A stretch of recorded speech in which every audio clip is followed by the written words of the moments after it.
इसीलिए हमें इन 4 चीज़ों का त्याग करना चाहिए, जुआ, शराब, पर पुरुष पर नारी का संग और ये मांसाहारी 4 चीज़ का त्याग करना चाहिए।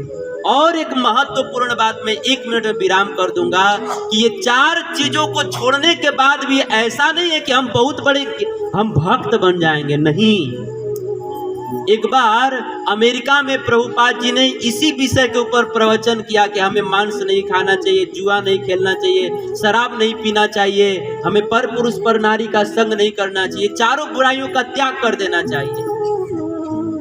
प्रभुपाद जी के इस प्रवचन को सुन करके एक आदमी ने इन 4 बुराइयों को छोड़ दिया और जैसे ही प्रभुपाद जी व्यासपीठ से उतरे, दौड़े दौड़े वो आदमी गया और प्रभुपाद जी से कहा कि स्वामी जी, मैंने 4 बुराइयां छोड़ दिया, अब मैं भगवान का भक्त बन गया ना। उस समय प्रभुपाद जी ने कहा कि देखो, इन 4 बुराइयों को छोड़ करके आज तुम भक्त नहीं बने हो, इन 4 बुराइयों को छोड़ करके आज तुम इंसान बने हो।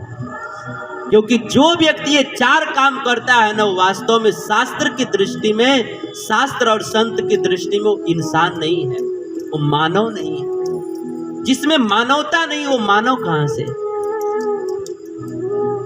तुम 4 बुराइयों को छोड़ करके आज तुम इंसान बने हो।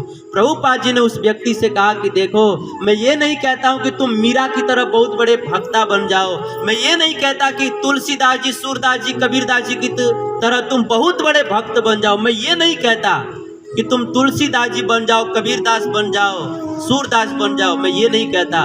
मैं तो इतना ही कहता हूँ कि आप तुलसीदास न बन सको, कबीरदास न बन सको तो कोई बात नहीं, लेकिन कम से कम एक इंसान तो बनो, एक आप इंसान तो बनिए, अर्थात ये 4 बुराइयों को छोड़िए और इंसान बनिए।